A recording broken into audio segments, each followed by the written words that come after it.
시청자 여러분 안녕하십니까? 한 주간의 한인사회 주요 소식을 정리해드리는 KBN 뉴스 주간 브리핑입니다.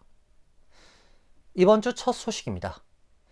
텍사스주 한인 밀집 지역 달라스 근교 캐럴턴의 한인 쇼핑센터에서 60대 한인 남성이 또 다른 한인 5명을 향해 총격을 가해 2명이 숨지고 3명이 다치는 참극이 발생했습니다. 경찰은 이번 사건을 무차별 총격이 아닌 비즈니스 미팅 중 벌어진 사건으로 보고 수사를 진행 중에 있습니다. 텍사스 캐롤턴 경찰국에 따르면 어제 오전 10시께 캐롤턴 지역 K타운 플라자 내 광장시장 인근에서 총격 사건이 발생했습니다.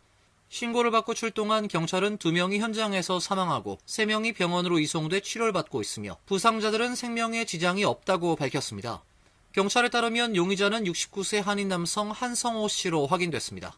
그는 사건 직후 현장을 떠나 도주했으나 인근 H마트 주변에서 경찰에 의해 체포됐습니다. 경찰은 짧은 도보 추격 끝에 용의자를 검거했다고 밝혔습니다. 사건 직후 현장에는 FBI와 지역 경찰이 투입돼 증거 수집과 현장 감식을 진행했습니다. 이 지역 한인 사회에 따르면 이번 사건의 피해자들도 모두 한인으로 나타났습니다. 총격 용의자 한 씨는 사건이 발생한 쇼핑몰에서 횟집을 운영했으며 사망자는 부동산업자 남성 조모 씨와 또 다른 여성 조모 씨로 알려졌습니다.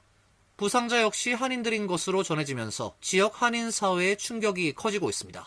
스레드 등 온라인 커뮤니티에서는 이번 사건과 관련해 렌트 분쟁이 원인이란 추정과 미확인 정보가 빠르게 확산되고 있지만 경찰은 아직 범행 동기를 단정할 수 없다는 입장입니다. 캐럴턴 경찰국장은 용의자와 피해자들이 사업상 관계에 있었던 것으로 파악되지만 정확한 동기와 사건 경위는 조사 중이라고 설명했습니다. 사건이 발생한 캐럴턴의 K타운 플라자는 약 5만 스퀘어피트 규모의 복합 상가로 광장시장과 H마트를 중심으로 다양한 식당과 상점이 밀집해 있는 캐럴턴 한인 상권의 핵심 지역입니다. 과거 뉴욕 한인공화당 협의회 회장, 뉴욕 평통위원으로 활동했던 이선용 씨가 기업 대표를 사칭해 1,250만 달러짜리 연방 재무부 수표를 현금화하려다 체포됐습니다. 검찰은 자금 세탁 미수, 절도 미수 등으로 이 씨를 기소해 구치소에 수감했습니다. 버겐 카운티 검찰은 어제 팰리세이즈 팍 거주 70세 한인 이선용, 미국 명손이 이 씨를 사기에 의한 절도 미수와 자금 세탁 미수, 위조 및 사칭 등 혐의로 검거했다고 발표했습니다. 이 씨는 과거 뉴욕 한인공화당 협의회장을 지냈고 민주평통 뉴욕협의회 활동 등을 통해 한인사회에 널리 알려진 인물입니다. 검찰에 따르면 지난해 11월 연방국세청 범죄조사국 뉴욕 지부가 버겐 카운티에서 발생한 연방 재무부 수표 관련 사기 미수 사건과 관련해 버겐 카운티 검찰 금융범죄수사대에 연락을 하면서 이 씨에 대한 수사가 본격화됐습니다. 검찰은 이 씨는 연방 재무부가 한 기업 앞으로 발행한 1,251만 5,828달러짜리 수표를 자신이 해당 기업의 대표이사인 것처럼 사칭하며 현금화하려 했다고 밝혔습니다. 이 씨는 지난해 7월 허위 조직도를 만드는 등 해당 기업의 대표이사인 것처럼 행세했지만 실제로는 이 기업과 아무 관련이 없었던 것으로 알려지고 있습니다. 그는 위조된 사업 관련 서류 등을 이용해 해당 법인명으로 은행 계좌를 개설해 가로챈 재무부에 수표를 입금하려다가 덜미를 잡혔습니다. 검찰 금융범죄수사대는 지난 5일 펠팍에 위치한 이 씨의 자택을 압수수색했고 그를 2급 자금 세탁 미수, 2급 사기에 의한 절도 미수, 3급 위조, 4급 기업 임원 사칭 혐의를 적용해 이 씨를 체포해 버겐 카운티 구치소에 수감했습니다. 이 씨는 어제 열린 인정신문에서 무죄를 주장했습니다. 이 씨의 변호인에 따르면 이 씨는 다른 사람에게 속아서 벌어진 일로 자신 역시 피해자란 입장이라고 밝혔습니다. 구치소에 수감 중인 이 씨의 구금 유지 여부를 결정할 심리는 오는 11일 열릴 예정입니다. 시민권자인 이 씨는 지난 2015년에도 돈 세탁과 사기에 의한 절도 혐의로 기소된 바 있습니다. 당시 올드테판에 거주했던 그는 92세 타민족 여성 노인에게 기독교 자선단체에 100만여 달러를 기부하도록 한 뒤에 자신이 개인 목적으로 가로챈 혐의를 받았습니다. 선천적 복수국적법 개정을 위한 제9차 헌법소원이 헌법재판소의 사전심사를 통과했습니다. 헌재 계류 중인 관련 사건과 함께 올해 안엔 최종 결정이 내려질 것으로 예상되고 있습니다. 한국헌법재판소는 지난달 30일 뉴욕 거주 한인 2세인 아이린 영선 홍양이 현행 국적법의 국적이탈 신고 및 국적선택 명령 조항이 국적이탈의 자유 및 평등의 원칙 등 헌법상 보장된 기본권을 침해했다며 제기한 헌법 소원에 대해 28일 만에 사전심사 통과 결정을 내렸습니다. 이번 헌법소원은 국적이탈 신고 시 부모의 혼인신고와 출생신고를 선행 절차로 요구하고 있는 현행 국적법 시행규칙 조항과 국적선택 명령제와 관련 국적이탈 신고 대상자의 모친 사망으로 출생신고와 국적이탈을 할 수 없어 국적이탈이 원천적으로 봉쇄된 한인 2세의 사례입니다. 현재는 국적선택 불이행 시 국적 자동상실로 오인케 하는 재외공관의 잘못된 영문 국적법 안내 및 출생신고가 안 된 한인 2세에게 개별 통지가 사실상 불가능한 현실을 인정하고 양해를 구한 법무부의 공문 등의 증거자료를 통해 기본권 침해에 대한 청구의 적법 여부를 갖추었다고 판단했습니다. 현행 국적법은 홍양과 같이 한국에 출생신고를 하지 않은 선천적 복수 국적자들을 파악할 제도적 방법이 없어 국적 자동상실 자체가 불가능하며 본인의 의사와 상관없이 자동 복수 국적자가 돼 불이익을 받게 된 것입니다. 미국 공직 진출에 걸림돌이 됨은 물론 원치 않는 선천적 복수 국적의 대물림까지 갖게 됩니다. 해외에 거주하는 한인들이 앞으로는 한국 휴대전화가 없어도 현지 번호와 전자 여권만 있으면 한국의 공공 웹사이트를 자유롭게 이용할 수 있게 되는데요. 재외동포청은 재외 한인들의 디지털 서비스 이용 환경을 지속해 개선해 나가겠다고 밝혔습니다. 재외동포청은 어제 행정안전부와 함께 재외국민이 한국 휴대전화 없이도 재외국민 인증서를 통해 본인 확인을 할 수 있도록 서비스를 개선했다고 밝혔습니다. 그동안 전 세계 240만 명에 달하는 재외국민은 한국 공공 웹사이트를 이용할 때 큰 불편을 겪어왔습니다. 본인 확인 단계에서 한국통신사 인증이 필수였기 때문입니다. 이에 따라 많은 재외국민이 출국 전에 알뜰폰을 따로 개통해 매달 요금을 내며 유지를 하거나 인증서를 발급받기 위해 왕복에 수시간이 걸리는 재외공관을 방문해야만 했습니다. 이번 서비스 개선으로 재외국민 등록이 돼 있고 주민등록번호와 유효한 전자여권을 보유한 국민이라면 누구나 해외 현지 휴대전화로 인증서를 발급받을 수 있습니다. 인증서는 국민, 신한, 우리, 하나은행과 토스 등 5개 민간 금융 앱을 통해 즉시 발급이 가능합니다. 사용 방법도 간편해졌습니다. 정부 이사 등 공공 웹사이트에서 간편 인증을 선택하고 해외 휴대전화 번호를 국가 코드와 함께 입력한 뒤에 발급받은 인증서로 확인하면 됩니다. 간편 인증을 사용하는 공공 웹사이트면 어디서든 사용 가능해 재외국민이 시공간 제약과 비용 부담 없이 한국의 공공 서비스를 누릴 수 있게 됐습니다. 시민참여센터가 뉴저지주 한인 유권자 분석 자료를 공개했습니다. 유권자 등록률과 투표율 모두 소폭 상승했지만 여전히 전체 평균엔 크게 못 미치고 있는데요. 유권자 중 41%는 우편 투표를 선택하는 것으로 나타났습니다. 시민참여센터가 어제 발표한 뉴저지 한인 유권자 분석에 따르면 지난해 예비선거에 참여한 한인 유권자는 5,083명으로 투표율 12.4%를 기록한 것으로 나타났습니다.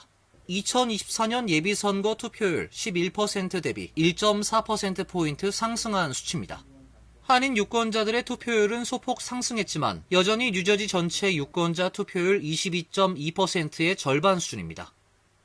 유권자 등록률 역시 55%로 전체 등록률 91%에 비해 36%포인트 낮았습니다. 뉴저지 한인 유권자는 민주당 등록 유권자가 38.5%, 공화당 등록 유권자는 16.7%로 집계됐으며 당적이 없는 무당파가 44.1%로 가장 많았습니다. 지역별로는 버겐 카운티가 23,401명으로 압도적으로 많았으며 팰리세이즈 팍이 3,394명, 포틀이 3,374명으로 버겐 카운티 전체 한인 유권자의 30% 가까이를 차지했습니다. 한인들이 아직도 뉴저지주 전체의 유권자 등록률에 미치지 못하기 때문에 마이너리티이고 그래서 그만큼 끌어오는 것이 우리의 목표고 또 투표율도 전반적으로 10% 정도 차이가 납니다. 예비선거에서. 본선거에서는 한 5, 6% 정도 차이 나는데 예비선거는 늘 10% 차이가 나는 게 이게 한두 해의 일이 아니고 지속적인 건데 이게 또 우리를 스스로를 마이너리티로 만드는 것이라고 봅니다. 전체 유권자 중 한인 비율은 펠팍이 36.3%로 가장 높았으며 잉그루드 클립스 17.2%, 레오니아 16.3%, 포트리 14.8%, 리치필드 12.1% 순으로 나타났습니다. 한편 지난해 예비선거에 참여한 한인 유권자 가운데 약 41%가 우편 투표를 이용한 것으로 집계됐습니다. 선거 당일 현장 투표를 선택한 비율은 56%입니다. 뉴욕시 한 식당 10곳 가운데 7곳만 위생등급 A를 받은 것으로 나타났습니다. 지난해보단 소폭 하락했고 4년 전보단 10%포인트 급락했습니다. 음식 보관과 개인 위생 위반이 가장 많았습니다. 미주 한국일보는 오늘 뉴욕시 보건국의 식당 위생검사 보고서를 분석한 결과 뉴욕시 5개 보로의 한 식당으로 등록된 업소는 모두 445곳으로 이 중 A등급 판정을 받은 식당은 312곳이라고 보도했습니다. 전체 한 식당의 70%에 해당합니다. 지난해 집계된 71%보다 1%포인트 감소했습니다. 4년 전인 2022년 5월에 기록됐던 80%보단 10%포인트 감소한 수치입니다. B등급을 취득한 한 식당 비율은 9.4%로 지난해 대비 2%포인트 증가했습니다. 낙제 점수인 C등급이나 재심사가 필요한 보류 등급을 받은 한 식당 수는 29곳에 달했습니다. 등급 미결은 60곳으로 4년 전 기록인 25곳보다 2.4배 많아졌습니다. 뉴욕시 위생검사에서 한 식당들이 가장 많이 지적되는 사항은 음식 보관 온도 관련으로 나타났습니다. 다음으론 요리사나 직원의 개인 위생 소홀, 음식 보관, 준비, 서빙 과정에서 위생관리 미흡, 쥐 또는 바퀴벌레 흔적, 조리기구 관리, 직원들이 손을 씻지 않은 점 등의 순으로 위반 사항이 많았습니다. 또한 조리대 청결 관리 소홀, 나름식이나 조리된 음식 불청결 등도 주요 벌점 사유로 지적됐습니다. 뉴욕시 보건국에 따르면 뉴욕시 전체 식당 3889곳 가운데 A등급은 70.84%, B등급 6.1%, C등급 1.6%, 보류 3.3% 등의 판정을 받은 것으로 조사됐습니다. 연방정부가 푸드스탬프 부정수급 단속을 강화하고 있는 가운데 특정 주에선 수급자 중 14,000여 명이 페라리, 벤틀리, 람보르기니 같은 고급 차량을 보유하고 있다는 주장이 나왔습니다.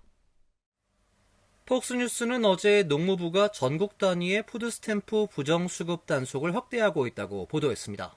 푸드스탬프는 공식적으로는 보충 영양 지원 프로그램으로 불리며 미국 최대 규모의 연방 저소득층 식료품 지원 제도입니다.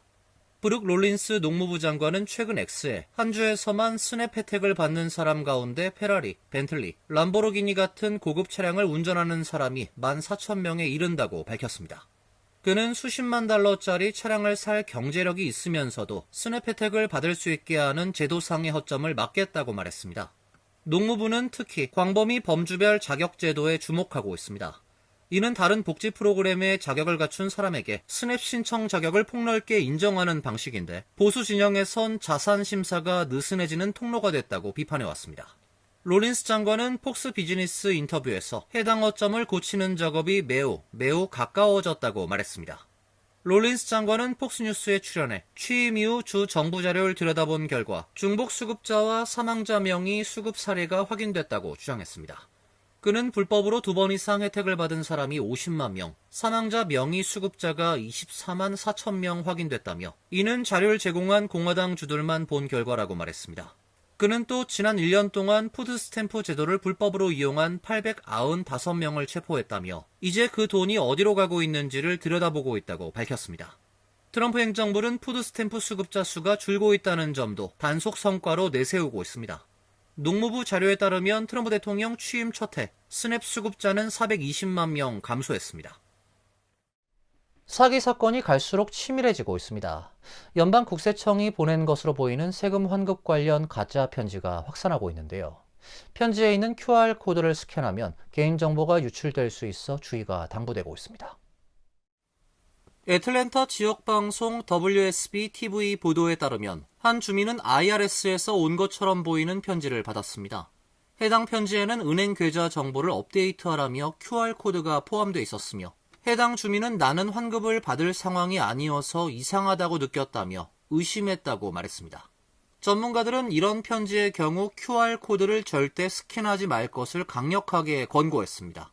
이런 방식은 개인정보를 빼내려는 사기범들의 대표 수법이라며 특히 은행 계좌 정보는 사기범에게 금광과 같은 정보라고 경고했습니다.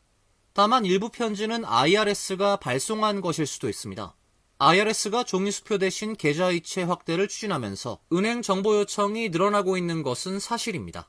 그러나 IRS 측은 특정 공식 통지서는 QR코드를 포함하지 않는다고 밝혔습니다. 따라서 QR코드가 있다면 사기일 가능성이 매우 높다는 의미입니다. IRS는 공식 웹사이트 계정을 로그인해 해당 통지서가 실제 존재하는지 확인하라고 권고했습니다. 모든 공식 서류는 온라인 계정에서도 확인이 가능합니다. 따라서 의심되는 편지를 받으면 일단 IRS 공식 웹사이트에서 직접 확인하는 것이 최선입니다. 이상으로 KBN 뉴스 주간 브리핑을 마칩니다. KBN과 함께 즐거운 주말 되시길 바랍니다.